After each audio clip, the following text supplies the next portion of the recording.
Today, I want to talk about solid jobs, tame inflation, cautious Fed amidst tariff risks. Now, this is an overall update on what has happened to the market thus far. Okay, so you have a better understanding how to deal with it. Now, with regards to job outlook, the latest US employment reports show that the labor market remaining surprisingly resilient. Employers added 139,000 jobs in May, exceeding forecasts of 125,000, though down from April's pace.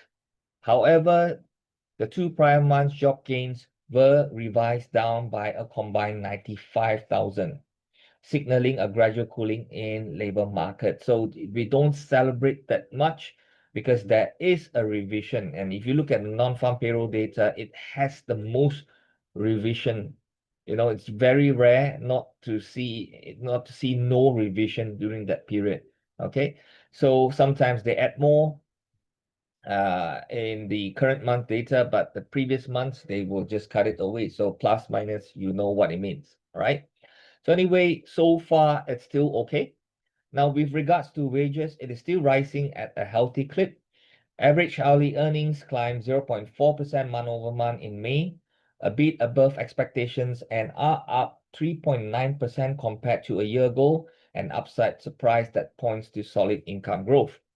Such wage gains coupled with steady job creation indicate the job markets remain fundamentally solid, but be warned that if business confidence falter, example due to policy uncertainty, hiring could slow in the coming months.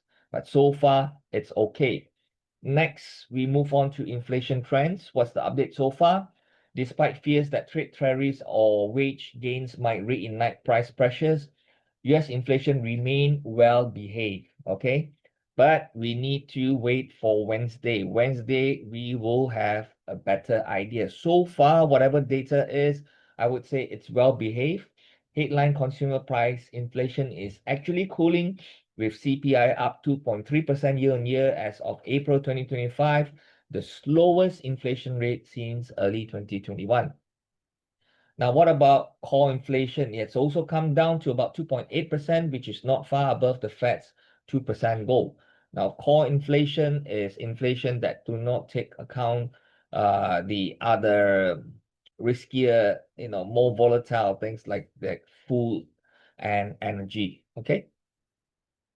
Now, in fact, both measures have declined significantly over the past years and show no signs of any new spike, both the headline as well as the core. Now, the chart below illustrates how headline and core CPI have trended lower through late 2024 and early 2025, converging towards the Fed target range of 2%. As you can see, inflation is truly ticking down, right? So, several factors are keeping inflation in check.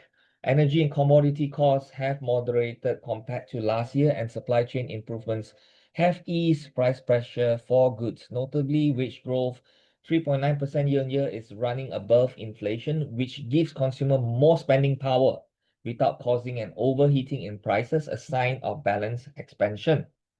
Moreover, business may be absorbing some cost increases. There is speculation that recent tariff hikes haven't shown up fully in consumer prices yet, which I've talked about it just now, because many importers front-loaded shipments, right? i.e., it's stockpiling goods before higher tariffs hit. Now, this front-loading boosted inventories and temporarily muted price increases, meaning inflation impact of tariffs could be delayed.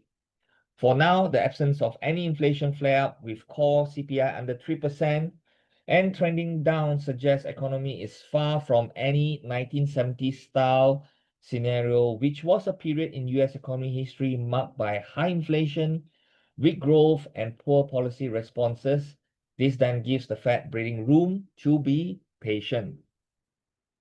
Now, what about the Federal Reserve policy outlook? Fed officials are striking a cautious tone in the face of these mixed signals. On one hand, job markets remain solid and inflation is near the Fed's goal. Not high enough to demand more tightening, but not low enough to justify rapid easing. As a result, the Fed is in a wait-and-see mode and not rushing to cut interest rates.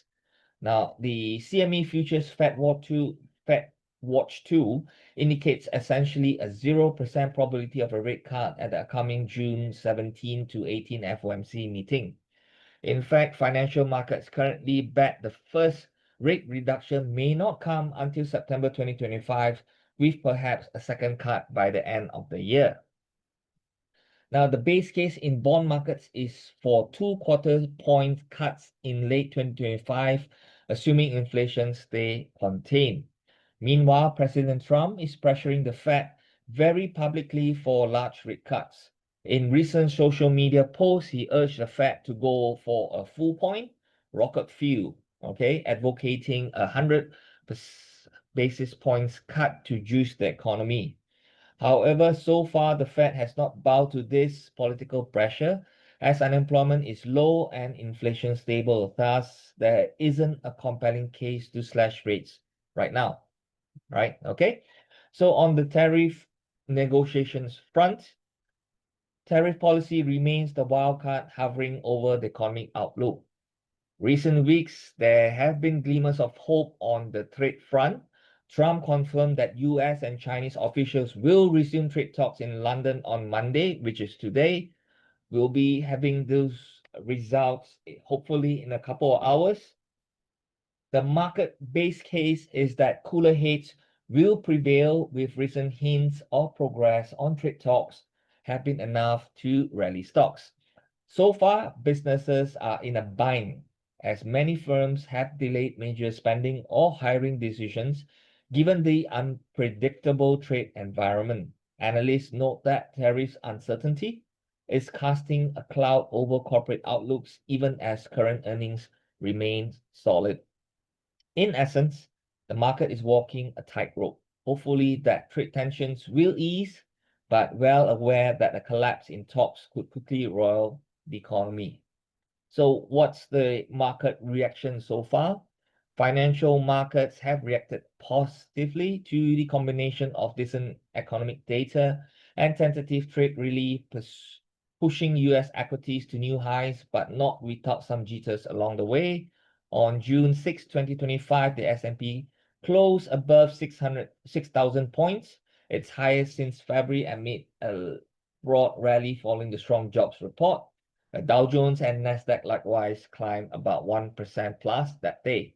Investors were encouraged that the moderate beat in payrolls reinforced confidence in the economy's resilience amid concerns that tariffs could hinder growth. Now, this means data is suggesting that expansion is holding up despite trade headwinds. The movement so far, I would say, going forward, could be choppy. We have already seen that on days when trade rhetoric flares up or data disappoints, stocks can stall or dip. Conversely, when good news hit, for example, what I call a positive trade rumor or a robust jobs number, the market jumps as fear of recession recedes. This push and pull dynamic is likely to persist until we get clearer guidance from the US administration. Now, as for the bond market, it's sending a similar message. Treasury yields have fluctuated as rate cut expectations ebb and flow with each economic report. Right now, yields are off their lows because of the hot jobs report tempered hopes of immediate Fed cuts, but they could fall again if growth concern returns. Thus, in conclusion, in summary, the backdrop for investors is improving, but uncertain. The US economy is still adding jobs at a moderate pace. Inflation is under control, and the Fed is on hold with potential cuts later if needed, and all of which support equities. Now, do take note that significant downside risks remain and is chiefly centered on trade policy. The next few months will likely bring key inflection points, which is a resolution or breakdown of tariff negotiations and clear signals on whether the Fed will ease by year end. Okay, so hopefully that gives you a better understanding the overall market developments so far. And as usual, if you have any questions, just put it in the chat and I will address it in a short while. Right?